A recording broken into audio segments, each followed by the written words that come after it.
चलिए अब खबरों में आगे बढ़ जाते हैं। ग्रेटर नोएडा में फर्जी आईएएस अरेस्ट। दरअसल आईएएस बनकर के लोगों को धमकी देती थी महिला को अरेस्ट कर लिया गया है। फर्जी महिला आईएएस जोया खान अरेस्ट कर ली गई है। ग्रेटर नोएडा में एक फर्जी आईएएस महिला को अरेस्ट किया गया है। महिला आईएएस ही नहीं बल्कि आईपीएस आईएफएस बनकर के अधिकारियों, पुलिस और लोगों को धमकाती थी, उन पर दबाव बनाकर उनसे अपने काम करवाती थी। महिला का नाम जोया खान बताया जा रहा है और वो सेक्टर 142 में रहती है। दरअसल जोया खान ने सेक्टर 142 के एसएचओ को भी फर्जी कॉल कर एक मामले में दबाव बनाने की कोशिश की थी। उसने खुद को एक वरिष्ठ पुलिस अधिकारी बता करके मामले में पैरवी करने के लिए एसएचओ पर दबाव डाला था।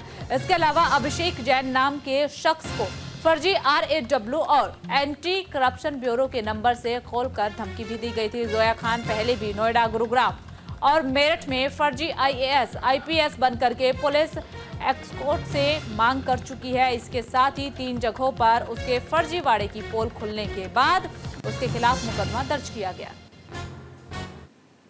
थाना सेक्टर 142 की पुलिस टीम द्वारा एक सराहनीय कार्य हुआ, जिसमें एक महिला, इसका नाम जोया खान है और मूल रूप से मेरठ की निवासी है, उसकी गिरफ्तारी हुई है।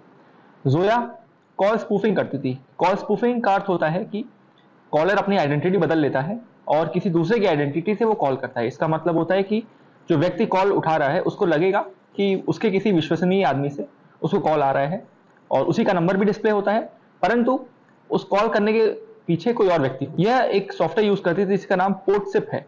पोर्टसिप के साथ साथ ये एक सॉफ्टवेयर यूज करती थी मैजिक कॉल। तो यह जोया खान कभी IB की अफसर बनकर, कभी रॉ की अफसर बनकर, कभी वरिष्ठ पुलिस अफसर बनकर ये पुलिस वालों को, IOs को, विवेचकों को कॉल करती थी और उच्च अधिकारियों के CUG को स्पूफ करके यह IO को और पुलिस वालों को कॉल करती थी और उसके बाद अपने काम करवाना चाहती थी।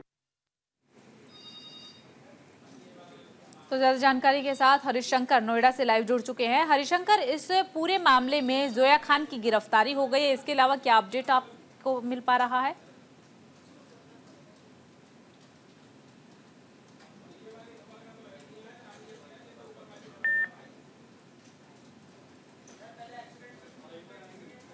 हरिशंकर, आप साइबर डिपार्टमेंट, ठीक है, बोलिए। साइबर डिपार्टमेंट की टीम के द्वारा ये गिरफ्तारी की गई। आपको बता दूं अचल जी, सबसे बड़ा जो मामला है, इस महिला ने पूर्व में UPSC की एक परीक्षा दी है और परीक्षा में सफल ना होने के कारण इसने इस तरीके का फर्जीवाड़ा इख्तियार किया और एक सॉफ्टवेयर है पोर्टसिप के नाम से, इसने दुबई से वो इस्तेमाल करके सामने वाले को कॉल करती थी, उस अधिकारी गण को कॉल करती थी और उनको रौब दिखाती थी और अपने लिए सुरक्षा के इंतजाम के लिए बात करती थी। सबसे बड़ा एक और कारनामा इसके द्वारा किया गया, जो कि भारत की जानी मानी संस्था ED, रॉ, IB के नाम से इसने अपने आप को अधिकारी बताकर उच्च अधिकारियों, पुलिस को डरा धमकाकर उनसे अपने लिए सुरक्षा व्यवस्था की मांग करने लगी।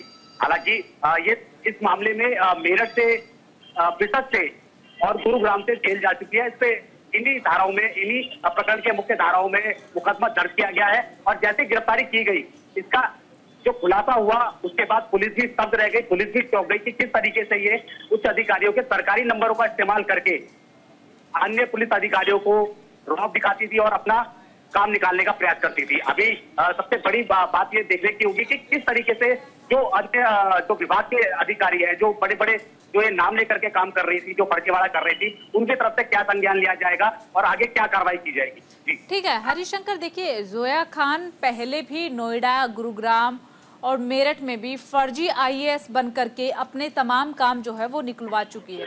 जब नोएडा, गुरुग्राम, मेरठ में भी इस तरीके के काम वो कर चुकी है, फर्जी IAS बन चुकी है, मुकदमा पहले भी दर्ज है, तो उस वक्त कार्रवाई नहीं हुई थी क्या, या सिर्फ मुकदमा दर्ज करके छोड़ दिया गया? बिल्कुल आरती जी, इसमें एक प्रकरण सामने आया था। इस महिला द्वारा एक अभियुक्त का नाम लिया गया था, जो कि बड़े विभागीय का अधिकारी बताया जाता है। उसकी जहां तक भी प्रकरण में है, दरअसल वो अखिल भारतीय सेवा के उच्चायोग के अधिकारी का एक नाम लेती थी। अभी उसका नाम सामने नहीं आया है। पुलिस इसी जांच में जुटी हुई है और आगे क्या निकल के आएगा ये देखने की बात होगी। यानी कि हरिशंकर, न केवल जोया खान बल्कि जोया खान के साथ एक पूरा गिरोह है, ऐसी कुछ जानकारी मिल रही है? जी बिल्कुल, जो ये गिरफ्तारी हुई है इसमें जिस तरीके से इसने एक अधिकारी का नाम लिया है और एक भावी संस्था जो भारतीय संस्था है अखिल भारतीय सेवा की एक अधिकारी का नाम ले रही है। अभी वो नाम का खुलासा नहीं हुआ है, अधिकारीगण जो है अभी उसका जांच करने की बात कर रहे हैं और आगे जब खुलासा होगा तो ये प्रकरण सामने आएगा। फिलहाल क्या निकलता है इस महिला के ऊपर जो धाराएं लगी है उसमें देखने वाली बात होगी। ठीक है, धाराएं लगा दी गई है, मुकदमा दर्ज कर लिया गया है, लेकिन अब पुलिस का अगला स्टेप क्या होगा? क्या कोर्ट में पेश किया जाएगा, रिमांड पर लिया जाएगा, क्या कुछ कदम पुलिस उठाने वाली है? जी पुलिस अधिकारियों द्वारा बताया गया है कि महिला पे जो धाराएं लगी है अभी इसको 2 दिन के लिए रिमांड पे लिया गया है। न्यायालय पे पेश करके आगे की जो कार्रवाई है वो कानूनी कार्रवाई विचाराधीन है और बाकी और भी जो मुकदमे हैं उससे भी विचाराधीन है, क्योंकि ये जेल तो जा चुकी है पुलिस और इसके अन्य मामलों में जांच पर जुटी हुई है। यानी कि तमाम बड़े खुलासे हो सकते हैं क्या, ऐसी कोई आशंका? जी बिल्कुल अचल जी, माना जा सकता है क्योंकि इसके द्वारा जैसे लगातार 3 साल से इस प्रकरण में नाम हुआ आया है और जिन मुख्य धाराओं में इस पर जेल की कार्रवाई की गई है। फिलहाल ये थाना बिसरत से जैसे पकड़ी गई थी उसमें 2019 में ये जेल में गई थी और 2020 से 2023 के बीच लगातार 3 से 4 बार जो है न्यायालय के सामने समक्ष जो है पेश हो चुकी है। और लास्ट अभी इसने एक और जो काम किया है सबसे बड़ा, वो थाना 142 के एसएचओ को उच्च अधिकारी जो गौतम बुद्ध नगर के पुलिस उच्च अधिकारी है उन्हीं के सीओजी नंबर सरकारी नंबर का इस्तेमाल करके कॉल स्पूफिंग करके उनको अपना रौब दिखाया और रौब दिखाने के बाद इसने एक तरीके से कुछ लोगों से फर्जीवाड़ा भी किया है, जिसमें इसने कुछ लोगों से अपने अकाउंट में पैसे भी ट्रांसफर करवाए हैं और उसका इसने बिटकॉइन और क्रिप्टो करेंसी में भी इस्तेमाल किया है। हरिशंकर, लेकिन देखिए 3 साल से वो फर्जी आईएएस बन करके लोगों को बेवकूफ बना रही थी, वीआईपी नंबर से फोन कॉल्स किए जा रहे थे, दबाव बनाया जा रहा था, न केवल एसएचओ को बल्कि इससे पहले भी कई तमाम पुलिसकर्मियों को वो फोन कर चुकी है।